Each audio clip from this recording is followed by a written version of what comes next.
예수님께서 오병이어로 5,000명을 먹이시는 기적을 베푸시고 떡을 먹고 배부른 무리들에게 말씀하시기를 나는 생명의 떡이다 말씀하셨습니다. 너희 조상들은 광야에서 만나를 먹었어도 죽었거니와 나는 하늘에서 내려온 산떡이니 사람이 이 떡을 먹으면 영원히 살리라. 아멘. 그래서 이 말씀은 주님을 믿는 자에게 죽지 않고 영원히 사는 영생을 주신다는 말씀입니다. 그리고 오늘 본문에서 예수님은 또 나는 생수의 근원이다. 누구든지 목마르거든 내게로 와서 마시고 나를 믿는 자는 그 배에서 생수의 강이 흘러나오리라 말씀하십니다.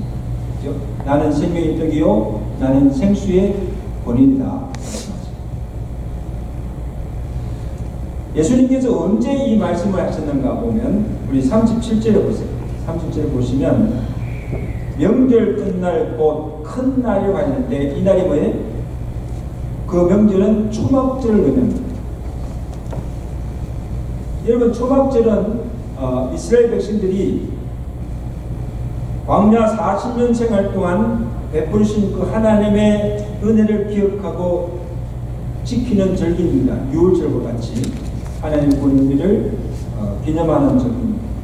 그래서 어떻게 이 절기를 지키는가 하면 일주일 동안에 광야에 나가서 초막을 칩니다. 천막을 치고 거기서 누룩 없는 빵을 구워 먹으면서 과거의 광야 생활을 재현하여 지냅니다. 그리고 그 초막절 마지막 날에는 다 예루살렘 성전에 올라가서 여호와 앞에 초막절 제사를 드리는 것으로 그 모든 예식이 끝납니다. 근데 이때 치르는 예식 중에 하나가 무엇인가 하면 제사장이 예루살렘 성전에서 나와서 실로암 물가에 가서 황금으로 만든 잔에 그 실로의 물을 담아 가지고 와서 예루살렘 성전 제단 앞에 와서 7번 제단을 돌면서 물을 거기 붓습니다. 그래서 제사장이 그때 제단에 물을 부을 때 이사야서 12장 3절 말씀을 암송합니다. 보라 하나님은 나의 구원이시라 너희가 기쁨으로 구원의 꿈을 들여서 물을 기리르다. 그것을 낭독하면서 찬양하면서 물을 붓습니다. 그리고는 찬양을 하면서 제사장이 앞서서 그 무리들은 그 뒤를 따라 종려나무 가지를 흔들고 또 찬양하며 행진합니다. 그리고 제사장이 그 물을 제단에 부을 때 시편 118편 25절 여호와여 구하옵나니 이제 구원하소서 우리가 구하옵나니 이제 형통케 하소서 찬양하면서 제단에 물을 붓습니다. 물을 기를 때 물을 기울 때 찬양하고 또 그 제단에 와서 물을 부을 때 또 찬양합니다. 여러분 제사장이 실로암 기온샘에서 기는 그 물은 무엇을 상징합니까? 왜 이런 예식을 해갑니까? 그들이 광야 생활 동안에 여호와께서 반석을 쳐서 그들을 마신 것을 상징합니다. 그러니까 우리의 갈증을 해결해 주시고 또 우리에게 구원의 물을 주신 우리를 구원해 주신 하나님의 은혜를 기억하며 찬양한 것입니다. 예수님께서 이 초막절 마지막 끝날에 그들 가운데 오셔서 누구든지 목마르거든 뭐에 내게로 와서 마시라. 나를 믿는 자는 그 배에서 생수의 강이 흘러나오리라. 이렇게 말씀하십니다. 여러분 예수님께서 왜 이 말씀을 하셨는가 하면 보세요. 지금은 광야도 아니고 그리고 먹을 것도 많고 목마르지도 아니하고 풍족한 삶을 살고 있습니다. 근데 예수님께서는 예루살렘 성전에서 여호와께 나와 초막절 제사를 드리는 그들 속에 목마름이 있는 것을 보신 거예요.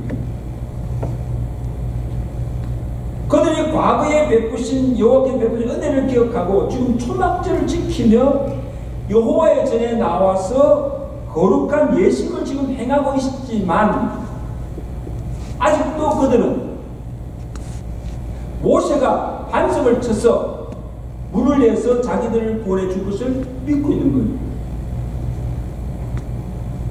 지금 자기들을 구원할 메시아가 왔는데, 예수님이 오셨는데 그들은 하나님 보내신 예수 그리스도를 믿지도 않고 영접지도 아니하면서 절기 때만 나와서 제사를 드리는 것을 보시고 안타까운 심령으로 말씀하십니다. 누구든지 목마른 내게 와서 마시라. 그는 그 배에서 생수가 흘러나리라. 이 말씀을 하셨는데 이 말씀을 들은 그 사람들의 반응이 어떤가 하면, 자 40절에 보세요. 그 말씀을 듣고 어떤 사람은 참으로 선지자라고 믿는 자도 있지만 대부분의 사람들이 아니 어떻게 그리스도가 갈릴리에서 나겠느냐 하며 믿는 자가 없었다는 겁니다. 이를 보시고 예수님께서 아니 나를 믿지도 않으면서 드리는 너희들의 종교 행위와 의식이 무슨 소용이 있는가? 소용없다는 거죠. 아무 유익이 없다는 거죠. 그것으로는 너희 속에 지금 채워지지 않는 그 권원적인 목마름을 해결할 수가 없다는 것입니다. 그래서 예수님은 그들 속에 해결되지 않는 그 목마름을 보시고 누구든지 목마르든 내게로 와서 마시라. 그들을 예수께로 초청하고 계십니다. 여러분 여기 목마름은 단순히 물이 없어서 가라앉는 것을 의미하지 않습니다. 우리 인간이 가지고 있는 근원적인 욕망을 예수님은 목마르다 그렇게 표현합니다. 사도 바울이 에베소 2장 3절에서 이 목마름의 근원이 욕심에서 비롯된다고 했습니다. 전에는 우리도 다 그 가운데서 우리의 육체의 욕심을 따라 지내며 육체의 마음이 원하는 것을 하여서 다른 이들과 같이 본질상의 하나님의 친구의 자녀였더라. 자, 여기서 바울이 말하는 육체의 욕심은 언어로 보면 에피두미아. 이 에피두미아의 뜻이 뭔가 하면 도무지 끌 수 없는 정력의 불길. 정력이 불타오는데 끌 수가 없는 거예요. 우리의 의지나 우리의 힘으로 절대 되지 않는, 절제할 수 없는 욕구, 욕망. 세상에 무엇으로도 채워줄 수 없고 만족할 수 없는 마음의 공허함. 이게 에피두미아입니다. 육체의 욕심으로부터 비롯됩니다. 전도서 기자가 전도서 5장 10절에 은을 사랑하는 자는 은으로 만족함이 없고 풍요를 사랑하는 자는 소도로 만족하지 아니하고 눈으로 보아도 만족함이 없는 이것도 다 헛되다 그렇게 고백한 것을 봅니다. 보세요. 채워도 끝이 없는 욕심의 근원이 바로 죄로 부패한 우리의 본성이라는 겁니다. 그래서 누가 이 부패한 죄성을 얻게 하며 누가 이 우리의 목마름을 채워줄 수 있는가? 주님 말씀하셨잖아요. 누구든지 생수의 권위 대신 예수께로 나와서 예수님 주시는 생수를 마시라는 겁니다. 그리하면 내 속에서 뭐에 생수의 강이 홀로 넘칩니다. 믿으시면 아멘. 네. 요한복음 4장에 보면 예수님께 사마리아로 가다가 우물가에서 물길로 온 수가성 여인을 만나서 그 여인에게 하신 말씀이 오늘 동일한 말씀이에요. 요한복음 4장 13절이죠. 이 물을 마시는 자마다 다시 목마르거니와 내가 주는 물을 마시는 자는 영원히 목마르지 않으니 내가 주는 물은 내 속에서 솟아나는 샘물이 되리라. 여러분, 그날 예수님께서 수가성 여인에게서 본 것도 뭡니까? 목마름입니다. 어떤 목마름입니까? 이 여인은 남자 5이 부족하여서 정욕에 목말랐는 거예요. 그리고 그 영혼이 지금 피폐해 죽어가고 있는 것을 예수님께서 보신 거예요. 그래서 이 여인이 예수께 나와서 갈망하면서 구하기를, 주여 그런 물을, 영혼이 목마르지 않는 그 물을 내게도 주사 목마르지 않고 여기 물길로도 오지 않게 해줬어요. 여러분, 이 고백 속에는요, 단순히 목이 말라 주는 것만 아니고 지금 이 여인이 간절히 갈망하는 것이 뭡니까? 정욕으로 가득 찬 그의 본성도, 그의 부정하고 죄된 삶도 이제 변화되어서 새로운 삶을 살고자 하는 갈망으로 예수께 구합니다. 주여 그 물을 내게 주소서. 영원히 목마르지 않게 하시고 이 지긋지긋한 이 죄된 삶을 하지 않게 해요. 이 여인이 진정으로 살기 위해서 예수님이 주시는 생수를 마시는 겁니다. 여기서 뭘 설명합니까? 예수를 믿고 그 마음에 예수를 영접하는 것을 의미합니다. 오늘 본문에 예수님께서 누구든지 목마르거든 내게로 와서 마시라고 말씀하십니다. 여기서 무엇을 마시는 겁니까? 이는 곧 성령을 가리킵니다. 자, 우리 38절 읽겠습니다. 38절 말씀 다 같이 읽습니다. 시작. 나를 믿는 자는 성령의 이름을 같이 그 배에서 생수의 강이 흘러 나오리라. 이는 그를 믿는 자들이 받을 후에 성령을 가리키며 말씀하신 것입니다.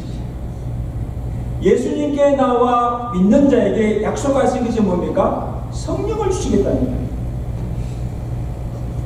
여러분, 예수님께서 부활하신 후 두루에 들고 있는 제자들 가운데 찾아오셔서 어찌하여 너희가 두려워하느냐? 너희에게 뭐에? 평강이 있을지어다. 평강을 선포하셨어요. 그리고 바로 이어서 하신 말씀이 무엇인가 하면 그들을 향하여서 숨을 내쉬며 이르시되 성령을 받으라. 무엇을 받으라? 성령 받으라. 너희에게 평강이 있을지어다. 그 다음에 이어서니까 너희가 성령을 받으라 말씀하십니다. 그리고 예수님께서 하늘로 승천하여 올라가시면서 또 제자들에게 약속하신 것이 뭡니까? 요한복음 14장 16절에 내가 아버지께 가서 구하겠으니 그가 또 다른 보혜사를 너에게 주사 영원토록 너희와 함께 있게 하리라. 그는 진리의 영이라. 그는 너희와 함께 가시며 너희 속에 항상 계시겠습니다. 할렐루야. 예수님께서 제자들에게 약속한 이 성령을 언제 보내주셨습니까? 그 약속대로 성천하신 후에 오순절에 마가의 다락방에서 간절히 성령을 사모하는 그 모든 심령들과 무리들 가운데 충만하게 성령이 임하였습니다. 사도행전 2장 1절이죠. 오순절 날이 이미 이름에 그들이 다 같이 한 곳에 모였더니 훌륭히 하늘로부터 급하고 강한 바람 같은 소리가 있어 온 집에 가득하며 마치 불의 혀처럼 갈라진 것들이 보여 각 사람의 임하였더니 그들이 다 성령의 충만함을 받았더라. 할렐루야. 네. 성령이 충만합니다. 이만. 여러분, 오늘 예수님께서 내게 와서 마시는 것은 뭡니까? 믿는 자에게 약속하신 성령을 받으라는 거예요. 여러분, 우리가 예수를 믿는다는 것은 예수를 내 마음에 영접한다는 것입니다. 영접한다는 것은 뭡니까? 예수의 영이 내 안에 들어와 함께 거한다는 말입니다. 지금 여러분 안에 누가 거하십니까? 예수의 영, 성령이 거하십니다. 이 성령이 내 안에 들어와서 우리의 인격과 마음과 생각 전체를 지배하고 성령에 의해서 다스리고 받는 이것이 성령 충만입니다. 그래서 누구든지 내게로 와서 마시라. 나를 믿는 자는 그 배에서 생수의 강이 흘러나오리라. 이 말씀은 예수를 믿고 성령을 받은 자는 그 속에서 생수의 강이 흘러 넘치는 것 같이 성령 충만한 삶을 살게 된다는 것입니다. 할렐루야. 성령으로 살아가는, 성령을 따라 말하고 성령을 따라 행하고 성령의 인도를 쫓아 살아가는 삶, 이게 성령 충만한 삶입니다.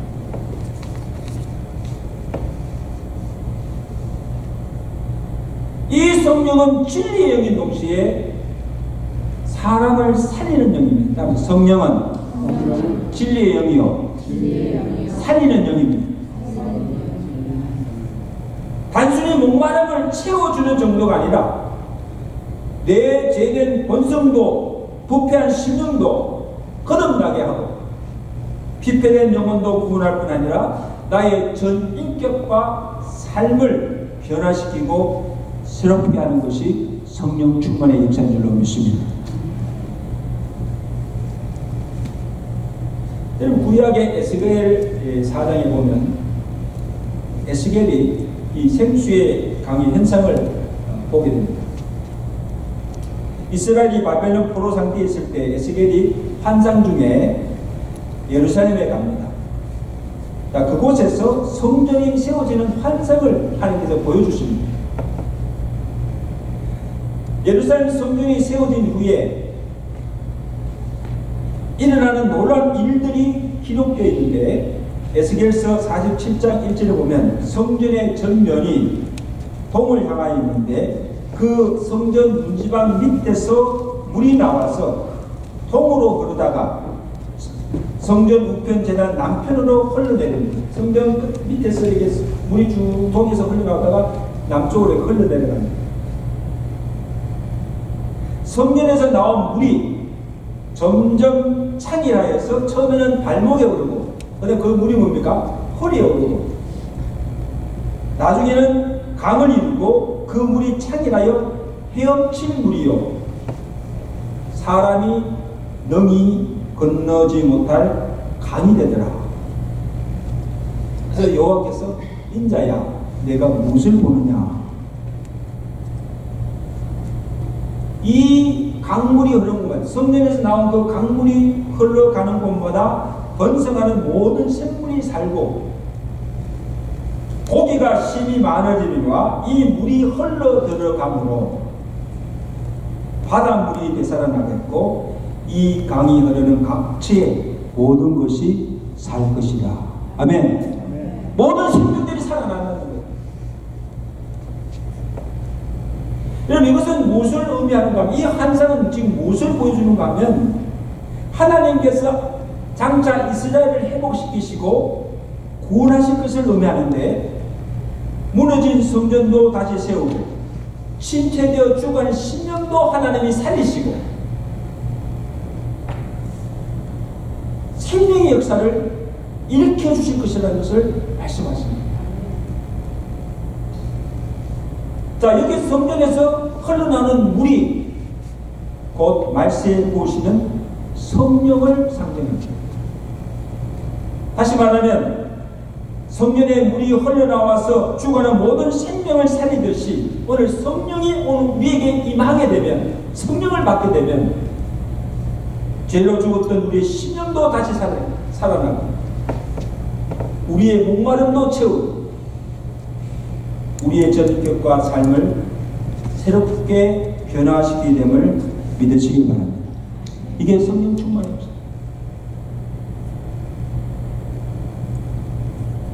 성도 여러분, 지금 우리 안에 이 성령이 계십니까? 그 성령이 내 속에서 지금 생수의 강이 흘러넘친 같이 지금 성령으로 충만되어 있는 거예요. 성령 충만한 삶을 우리가 살고 있는 거 아니에요?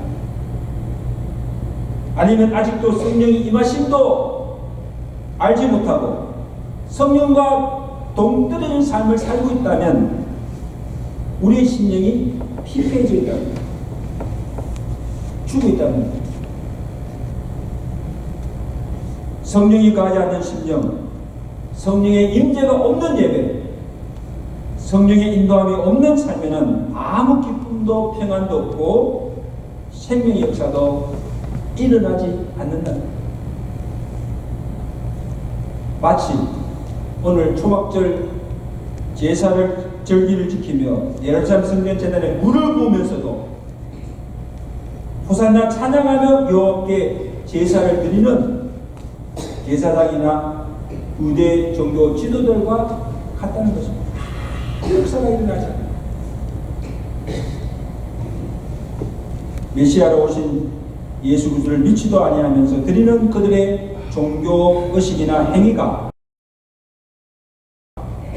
무슨 소용이 있으며 채워지지 않는 그 마음의 공허함과 그 목마름을 무엇으로 해결할 수가 있습니까? 해결할 수가 없는 거죠. 성경이 오늘 우리에게 말씀하십니다. 이사야서 55장 1절 2절에 오라 너희 목마른 자들아 물로 나오라 돈 없는 자도 오라 너희가 어찌하여 양식 아닌 것을 위하여 은을 닫아주며 배부르게 하지 못할 것을 위하여 수고하느냐 내게 듣고 들을지어다 그리하면 너희가 좋은 것을 먹을 것이며 너희 자신들이 기름진 것으로 즐거움을 얻으리라 내게 나와드리라 그리하면 너희 영혼이 살리라. 믿으시면 아멘. 너희 영혼이 살리라 말씀을 들을 때 생수를 마십니다.